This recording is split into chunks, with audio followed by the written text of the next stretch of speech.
శ్రమలు, శోధనలు, నిందలు, అవమానాలు, వెలివేతలు, నమ్మక ద్రోహాలు, గుసగుసలు ఎన్నో మన వెనకాల జరుగుతాయి. ఎందుకంటే ఒకరోజు మెచ్చుకోవడానికి, ఒకరోజు ఘనపరచడానికి, ఒకరోజు మనల్ని చెప్పండి మహిమపరచడానికి తాత్కాలికంగా జరిగితే ఏం టెన్షన్ అయిపోకండి.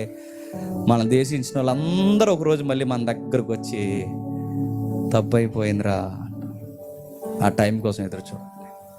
నేను జైల్లో ఉన్నప్పుడు ఇది చదువుకుంటే అప్పటి వరకు యోసేపు స్టోరీ ఒకటి, నేను ఇది చదువుకుంటుంటే నాకు అప్పుడు యోసేపు కనబడే విధానం ఒకటి మీకు చెప్పొచ్చో లేదో. ఈ 4వ కీర్తన కానీ 62వ కీర్తన ఉంది ఇంకొకటి. అది రాయడానికి కారణం లక్ష్మణ్ అని ఒక బ్రదర్ ఉంటాడు, తీసుకురావాలి, ఎప్పుడైనా తీసుకొస్తాను. ఆ అబ్బాయి ఎవడైనా మనిషి కదైనా మనం మనిషినే కదండి. ఆ బాధలకు ఎలా ఉంటాయి చెప్పిన లోపల సూసైడ్ చేసుకుంటారు. ఈ టంగ్ క్లీనర్ కట్టేవారు లోపల, ఎందుకంటే లోపల ఇస్తే అది కట్ చేసి ఇలా కోసుకుని చచ్చిపోతారని ఎవరు, మొలతాళ్ళు ఉండేవారు, ఏం ఉండేవారు, చచ్చిపోతారు అనేసి. అప్పటివరకు నేను ధైర్యంగా ఉన్నాను, చాలా ధైర్యంగా ఉన్నాను. ఏం కాదు, ఒకరోజు మనం ఏటో తెలుస్తుందని. కానీ ఒకరోజు ఈ లోపల, నేను పోలీసుని కదండి, లోపల నాకు పోలీసులకి అప్పుడు గుర్తుపెట్టారు.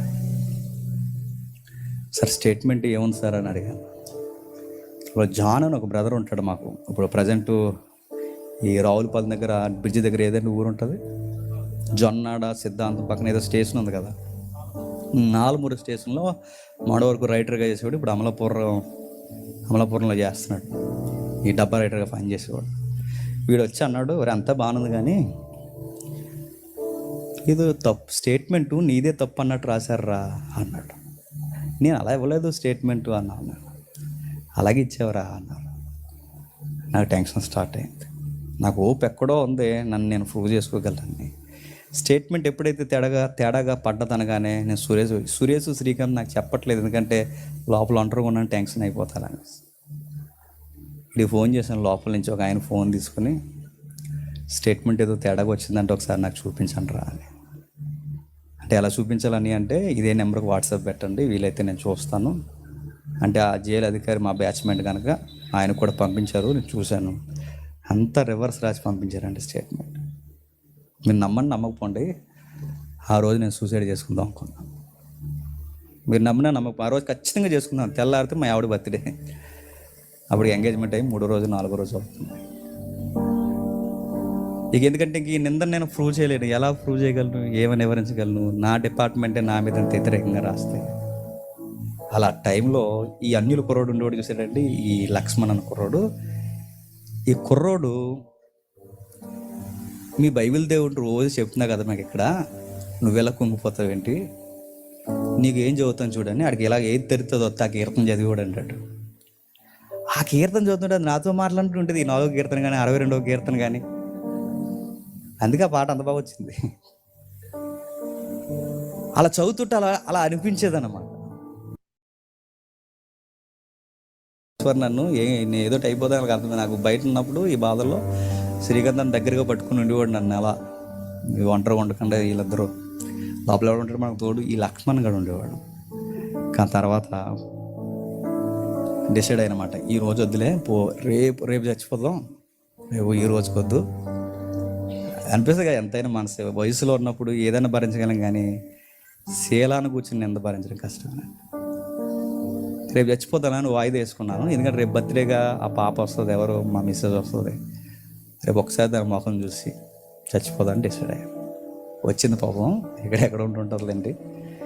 వచ్చి ఈ కటకటాల్లోంచి వస్తారు కానీ ఇలా కటకటాలు పట్టుకుని లోపల ఉందన్నమాట. అప్పుడు నేను చెప్తున్నాను, నన్ను తీసుకొచ్చారు, మీ కాబోయే భార్య అంటే అక్కడ ఉంది చూడు అని అంటే, దాన్ని కూడా బోల్డ్ రికమెండేషన్లు ఇవన్నీ చేశారు. వచ్చారు, కూర్చొని నిలబడ్డారు, ఇటేపు అన్ని వాళ్ళు నిలబడ్డారు, దూరంగా చూస్తున్నారు. అప్పుడు నేను డిసైడ్ అవుతున్నాను అనమాట, ఇదే లాస్ట్ చూపు అని. అలా టైంలో నిలబడితే అప్పుడు చెప్తున్నాను నేను, ఏమనంటే హ్యాపీ బర్త్డే బుజ్జి అని. ఎక్కడి నుంచి హాపులు ఉంటాయి, అది తీసుకున్న ఆవిడ ఇలా కటకటాలు పట్టుకుని హ్యాపీ బర్త్డే అంటే హ్యాపీ ఉంటుందండి. ఇప్పుడు ఆ బయట ఉండి అలా పట్టుకుని ఏడుస్తుంది. అలా ఏడుస్తున్నప్పుడు అప్పుడు అనిపించింది అనమాట, అంటే దేవుడు మనకు ధైర్యం ఎలా ఇస్తాడంటే ఏదో ఒకటి ఉంటుంది మనకి. అప్పుడు అనిపించింది, ఈ లోకంలో ఎవరు నమ్మినా నమ్మకపోయినా పర్లేదు, దేవా ఒకటి నువ్వు నమ్మావు, రెండోది నమ్మాల్సింది ఎవరన్నా ఉన్నారంటే ఈ ఎంగేజ్మెంట్ చేసుకుని పిల్లని నమ్మాలి. అప్పుడు నాన్న బుజ్జి ఒక విషయం చెప్తున్నాను, రాత్రి వరకు చచ్చిపోదాం అనుకున్నాను, నిన్ను చూసి చెప్తున్నాను, నన్ను ఎవరు నమ్మినా నమ్మకపోయినా నీకోసం బతుకుతానులే అనుకున్నాను. ఆ బర్త్డే నన్ను బతికించింది ఆ రోజు. నిజంగా ఇప్పుడు అడుగుతున్నా, ఈ నిందలు ఒక రోజు నాకు ఇలాంటి జీవితం ఇలాంటివి వస్తాయి అన్నప్పుడు సరిగ్గా బర్త్డేకి వచ్చే టయానికి నాకు ఈ సూసైడ్ టెంప్టేషన్స్ అంతా వచ్చే సమయానికి ఆ గేటు ముందు ఆ పర్మిషన్ అమ్మాయికి దొరకపోతే బహుశా ఈరోజు జేమ్స్ అనేవాడు ఓ చరిత్రలో ఒక చెడ్డ సాక్ష్యంగానో మంచి సాక్ష్యంగానో అలా మిగిలిపోయి అలా ఉండిపోయి లైఫ్లో ఎప్పుడైనా మళ్ళీ చెప్తున్నాను, కంగారు అయిపోయింది. ఒకవేళ నేను ఆ రోజే కంగారు అయిపోయి చచ్చిపోతే తర్వాత కేసులు నిర్దోషిగా తేలితే ఈరోజు నా పాపం ఉండదు, నేను ఉండను, ఇంత సెమినార్ ఉండదు, ఇదేది ఉండదు, ఇంత మంచి అందమైన సాంగ్ ఉండదు. ఇవన్నీ జరగాలంటే చెప్పండి కొంచెము కాలము, చెప్పండి శ్రమలు, ఆ తర్వాత మెప్పు, ఘనత, మహిమ, ఇవన్నీ రావాలి అంటే ఏదైనా సంసారమైన ఏదైనా ఏమైపోదండి. ఆకాశం విరిగి మీద పడిపోయింది అనుకో, అవి అప్పులైనా ఏమైనా ఏమైపోదు. అలా ఉండండి, కొన్ని రోజులకి అవన్నీ అలా పక్కకు పోతాయి. మనకు మార్గం అంతా చెప్పండి సరళమైపోయింది. నేను ఇంత దమ్ముగా ఎందుకు చెప్తున్నానంటే నేను అనుభవించిన కాబట్టి చెప్తున్నాను. ఈ టెక్స్ట్ నేను ఎందుకు అప్లై చేసుకోగలుగుతున్నానంటే నేను అనుభవించాను కానీ చెప్తున్నాను. నేను మంచోడని కాదు, ఈ శ్రమల్లో దేవుడు నాకు తోడున్నాడని చెప్తున్నాను. నాకు తోడున్న దేవుడు, అబ్రహాముకు తోడున్న దేవుడు, యోసేపు గారికి తోడున్న దేవుడు, దానియేలుకు తోడున్న దేవుడు ఈ సెమినార్లో మనందరికీ తోడే ఉన్నాడు. మనందరినీ దేవుడు దీవిస్తాడు. సక్సెస్ అవ్వాలి అంటే గుర్తుపెట్టుకోండి, ఆయన చేతుల్లో ఉండాలి, నమ్మకంగా పనిచేయాలి, పనిలో నిపుణత చూపించాలి, కష్టపడి పనిచేసి దేవుడికి ఇష్టడుగా ఉంటే లైఫ్లో ఎప్పటికైనా సక్సెస్ అవుతాం. దేవుడు మిమ్మల్ని దీవించునుగా.